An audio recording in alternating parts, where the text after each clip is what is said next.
quand j'ai appris qu'il y avait cet événement, il y a 2 jours, j'ai pris ma voiture, j'arrive de Cholet, et justement pour être là, et j'ai pas pu m'empêcher que d'imprimer une page de Laudato Si dont vous avez parlé il y a quelques instants.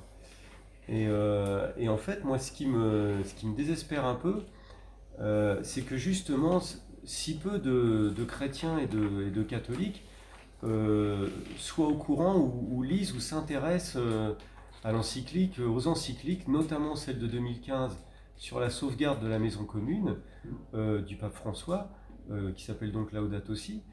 Et on entendait, vous parliez tout à l'heure d'espérance, il y a également, Jacques en a parlé, la notion de pardon. Alors on sait que le pardon, c'est vraiment un chemin.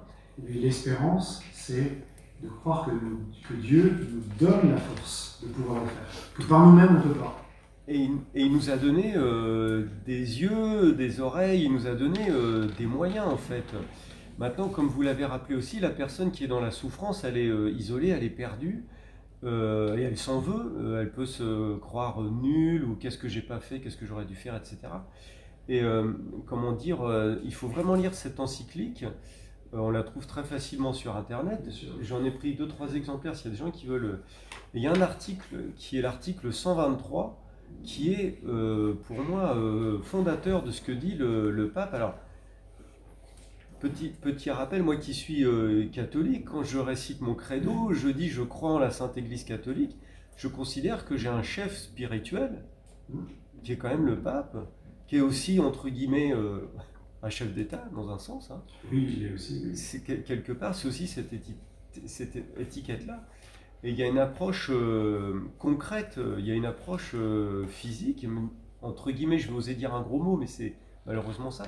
Il y a une approche politique sur le sens concret des choses. Et moi, je trouve que les paroles du Christ sont d'une actualité, mais d'une modernité. Mais enfin, c'est fou, quoi. Quand on peut échanger avec un diacre ou un prêtre pour bien comprendre, c'est absolument extraordinaire. Et il y a 3 paramètres que le pape François enfin 3 horreurs que le pape François a nommées en disant ces 3 horreurs sont équivalentes. Alors il y a une horreur qui est tout à fait connue, logique, c'est ceux qui font du mal aux enfants. Ok, très bien, pas de problème, là-dessus, c'est logique, quoi. Il y a une deuxième horreur que moi je n'avais pas vue, mais qui me paraît tellement évidente. Alors, je suis infirmier de formation et de métier depuis une trentaine d'années. C'est ceux qui abandonnent les personnes âgées. Et je me suis dit, bon sang, mais c'est bien sûr, comme dirait l'autre, mais oui, l'abandon des personnes âgées, c'est d'une telle évidence, c'est une horreur équivalente. Et il y a une troisième horreur, tout aussi équivalente, qui pour moi peut expliquer aussi une grande part de la souffrance de ce qui arrive à nos paysans. Il dit, je lis, hein, c'est 4 lignes, hein. Il dit, c'est aussi la logique intérieure de celui qui dit, laissons les forces invisibles du marché réguler l'économie, parce que ses impacts sur la société et sur la nature sont des dommages inévitables.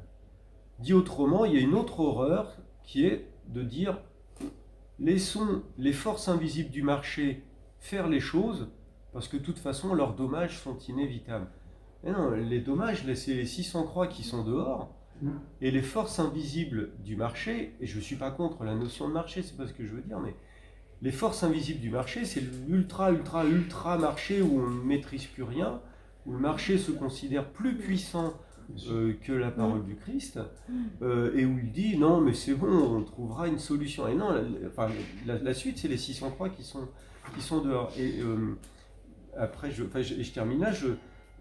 Il faut lire cet article 123, il faut s'en imprégner, il faut se le faire traduire par un prêtre ou par un diacre pour être sûr qu'on ne se trompe pas, parce que la doctrine sociale de l'Église sur l'écologie, c'est un peu un programme politique qui est propre, quoi. Où il ne dit pas le pape droite-gauche, il dit non, nous on est au-dessus, donc après chacun fait ce qu'il veut. C'est basé sur le texte que je vous ai lu. Hein, exactement, c'est extrêmement précis et factuel. Et nos paysans, là, ils se sont retrouvés face à des forces invisibles qui les ont maltraités et ils se sont se retrouvés dans un isolement. Et enfin, voilà, je m'arrête là, mais je pense qu'il faudrait qu'il y ait plus de frères et de sœurs, de catholiques, à lire l'encyclique Laudato Si, notamment la toute dernière, que je n'ai pas encore lue, mais il y en a une qui vient juste de sortir. Oui. Mais surtout Laudato Si et l'article 123. Enfin, pour moi, c'est énorme. J'ai noté. Voilà, et quand vous parlez des forces invisibles, connaissant le pape François, et moi je crois que là, il n'a pas choisi cette expression, il aurait pu le dire autrement, pour parler du marché. À mon avis, il n'a pas choisi cette expression par hasard. Très précis. Étant donné sa dévotion à Saint-Michel, c'est les forces invisibles du mal. Quand on connaît François, c'est clair comme de l'eau de roche. Hein.